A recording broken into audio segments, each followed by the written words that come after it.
Okay, this is conditional probability lecture part 2। जहाँ से मैंने डिसकंटिन्यू किया था वहीं से कंटिन्यू कर रहा हूँ। इंटरसेक्शन करने पर प्रोबेबिलिटी कम हो जाती है, ये मैंने कहा था, और यूनियन करने पर प्रोबेबिलिटी बढ़ जाती है। तो अगर किसी को कन्फ्यूजन है इस हवाले से, तो मैं एक सिंपल एग्जांपल आपको कोट कर सकता हूँ कि जब काम कोई दिया जाए आपको और ये कह के दिया जाए कि तुमने ये काम भी करना है, फिर ये काम भी करना है, फिर ये काम भी करना है, यानी सारे काम करने हैं, और लगा दे वो बीच में उर्दू वाला और इंग्लिश वाला एंड, तो अगर बॉस मुड़ेगा ना तो आप पीछे से आप लोग गुस्से में ज़रूर कहेंगे इस तरह से काम नहीं होगा, कोई चांसेस ही नहीं है कि इस तरह काम हो जाए। ऐसा ही होता है। एग्जाम्पल थोड़ी फनी सी लगती है लेकिन है तो सही कि अगर एक साथ काम कई थोप दिए जाएं तो वो एंड का मामला होता है, और ऐसे मामले में आप कहते हैं कि प्रोडक्टिविटी नहीं होगी, नहीं होगा काम। लेकिन अगर ऐसा बॉस हो कि वो आपसे आगे कहे कि भाई तुम ये काम कर लो या तुम ये काम कर लो या तुम ये काम कर लो, यानी वो इंटरसेक्शन के बजाय यूनियन लगा दे, तो वो जैसे ही मुड़ के जाएगा ना तो उसके पीछे यकीनन लोग कहेंगे क्या जन्नती बॉस है, क्या बात है इस बॉस की। और प्रोडक्टिविटी और जो उसकी जो काम करने की जो पॉसिबिलिटी है वो यकीनन बढ़ जाएगी। तो यूनियन जो है वो और है, इंटरसेक्शन जो है वो एंड है। इंटरसेक्शन में प्रोबेबिलिटी कम हो जाती है। इंटरेस्टिंग बात यह है कि ये जो दोनों पार्ट हैं, पार्ट ए और बी, इनमें से कोई सवाल भी कंडीशनल प्रोबेबिलिटी का नहीं है।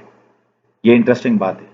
तो अगर ये कंडीशनल प्रोबेबिलिटी का सवाल नहीं है, तो फिर कंडीशनल प्रोबेबिलिटी का सवाल कैसा होता है देखने में, यही बताने के लिए मैंने आपको पहले बता दिया कि ए और बी पार्ट जो है ये कंडीशनल प्रोबेबिलिटी के नहीं, सिंपल प्रोबेबिलिटी के हैं। और इनकी निशानी क्या है, दोनों में सिमिलैरिटी देखें आप। एक सिमिलैरिटी दोनों में मेल है नहीं, दूसरी सिमिलैरिटी ये कि दोनों का डिनोमिनेटर 45 यानी 45 है। डिनोमिनेटर सैंपल स्पेस रखा गया है, तो सिंपल प्रोबेबिलिटी जब भी होगी उस वो जो उसका जो डिनोमिनेटर होगा वो सैंपल स्पेस के टोटल आउटकम्स होंगे हमेशा, यानी टोटल सैंपल साइज होगा। लेकिन जब बात कंडीशनल प्रोबेबिलिटी की आती है तो डिनोमिनेटर रिड्यूस हो जाता है। इसी वजह से इसको सैंपल स्पेस रिडक्शन टेक्निक भी कहा जाता है। अब आप देखें जो थर्ड पार्ट में यहाँ डिस्प्ले करने वाला हूँ वो थर्ड पार्ट होगा कंडीशनल प्रोबेबिलिटी का, और आप खुद ऑब्जर्व कीजिएगा उसकी वर्डिंग्स देखकर कि आपको खुद पता चल जाएगा कि ये कंडीशनल प्रोबेबिलिटी का सवाल है। थोड़ा सा कॉन्सेप्ट बारीक है लेकिन मुझे पूरा अंदाजा यकीन है कि इंशाल्लाह ताला आप लोग इस कॉन्सेप्ट को ग्रैब कर लेंगे। देखिए पार्ट सी डिस्प्ले हो रहा है। Part C is this: if we select a person at random from the same community, then determine the probability that the selected person will be a male, given that, मैंने red से highlight किया इसको, given that he must be wearing glasses। अब देखें given that आ गया ना, given that का मतलब provided that, such that, given that, ये वो चीजें होती हैं जो पहले से बता दी जाएं।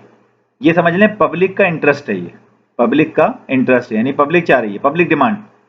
क्या है public demand? He must be wearing glasses. तो अब आप अपने कंटीजेंसी टेबल की तरफ जाकर देखें जो आपने लिखा हुआ है अपने पास कि कितने ऐसे पर्सन हैं जिन्होंने ग्लासेस वेयर किए हुए हैं। कितने? 28 है ना।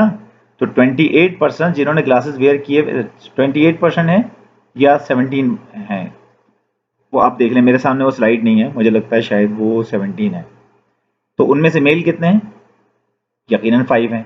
तो अब जो आंसर लिखा जाएगा वो यकीनन 17 था। वो प्रोबेबिलिटी ऑफ m/g। अब आप देखें सिंबल बदल गया, इंटरसेक्शन यूनियन वगैरह नहीं, स्लैश का जो निशान आया है ना, ये स्लैश का मतलब है गिवन दैट, और स्लैश के बाद वही इवेंट आएगा जिसका जिक्र गिवन दैट के बाद है।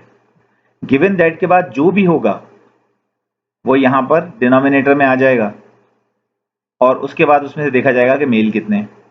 तो probability of male /g is equal to 5/17 यानी 0.294, 29.4% चांसेस हैं। अब यहाँ पर मैं पॉज कर रहा हूँ स्क्रीन को ताकि मैं MS वर्ड की स्क्रीन खोल के आपको 2-3 एक्सरसाइजेस दे सकूँ अभी।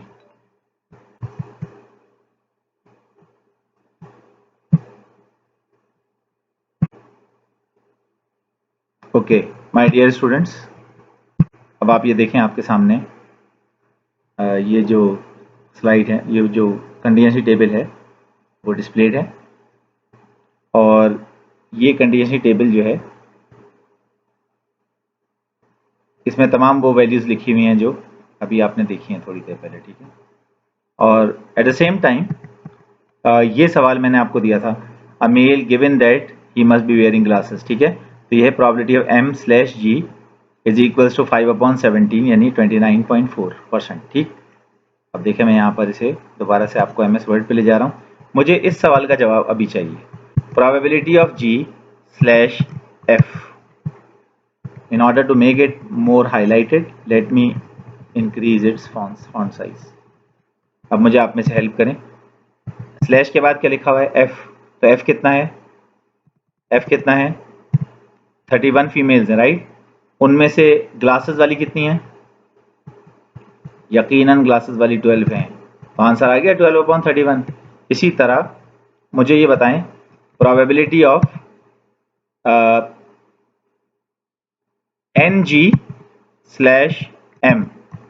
अब इसका आंसर दें मुझे कोई।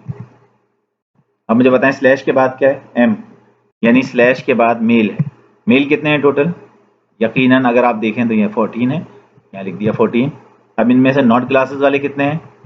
यकीनन वो 9 है, तो ये 9/14 जो है ये एक आंसर आ गया। और इसी तरह आप कंडीशन प्रोबेबिलिटी में कोई भी प्रोबेबिलिटी किसी वक्त भी कैलकुलेट कर सकते हैं। Back to the slide again. यहाँ पर यहाँ तक बात हो गई तो हमें क्लियर हो गया कि ठीक है, कंडीशनल प्रोबेबिलिटी जो है वो इस तरह से कैलकुलेट होती है। और कंडीशनल प्रोबेबिलिटी कैलकुलेट करने के बाद अब हम डिपेंडेंस और इंडिपेंडेंस चेक किस तरह से करते हैं वो इंशाल्लाह ताला मैं आपको इसके बाद वाली स्लाइड में बताता हूँ, इसके बाद वाले पार्ट में। Thank you.